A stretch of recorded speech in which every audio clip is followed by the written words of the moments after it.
qu'est-ce que la vitamine C? Alors la vitamine C, ou acide ascorbique, c'est une vitamine qui est hydrosoluble, donc soluble dans les liquides, qui va vraiment être essentielle pour le métabolisme. L'organisme il est incapable de synthétiser de la vitamine C, c'est pour ça qu'il est absolument essentiel d'en trouver au quotidien, soit dans l'alimentation, soit dans une supplémentation.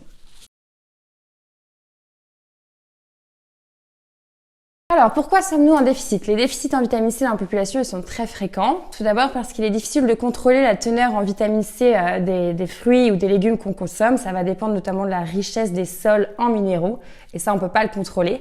La vitamine C, elle est aussi très fragile, donc elle est sensible à l'oxydation, c'est-à-dire à l'oxygène. Elle est aussi sensible à la chaleur, elle est thermosensible et elle est aussi en fait hydrosoluble, donc elle va se perdre par exemple dans l'eau de cuisson des aliments. Donc au final, les aliments que l'on consomme sont vraiment quasiment dépourvus de vitamine C. Et il y a aussi certains facteurs qui vont augmenter les carences, donc par exemple les personnes qui fument ou les sportifs vont vraiment avoir des besoins accrus en vitamine C.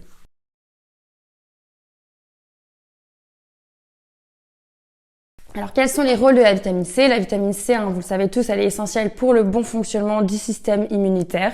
Elle est aussi essentielle pour réduire la fatigue. La vitamine C a aussi un rôle important au niveau de la peau, en fait, pour protéger la peau, notamment comme elle est antioxydante, elle protège les cellules de la peau des radicaux libres qui sont responsables du vieillissement cellulaire. Et aussi, elle est essentielle à la synthèse du collagène, qui est essentielle pour avoir une peau élastique et lumineuse. Et la vitamine C permet aussi d'améliorer l'assimilation du fer d'origine animale.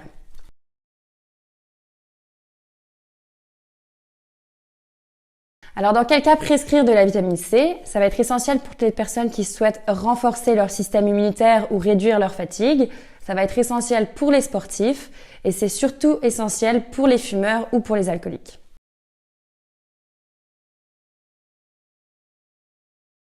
Comment bien choisir son complément de vitamine C? Donc les compléments de vitamine C sont en général très mal assimilés et donc quasiment inutiles, tout simplement parce que comme elle est hydrosoluble, la majorité est excrétée par voie urinaire et donc on a seulement 10 à 20% qui va vraiment être assimilée. Donc utiliser une forme liposomale, ça a plusieurs intérêts. Donc dans un premier temps, elle va être mieux assimilée au niveau intestinal, 4 fois mieux assimilée qu'une forme classique.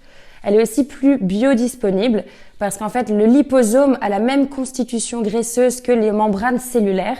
Donc la vitamine C liposomale, elle va pénétrer plus facilement dans la cellule. Et on a aussi une diffusion plus progressive de la vitamine C parce que comme elle n'est pas excrétée, elle va pouvoir diffuser plus progressivement dans le plasma.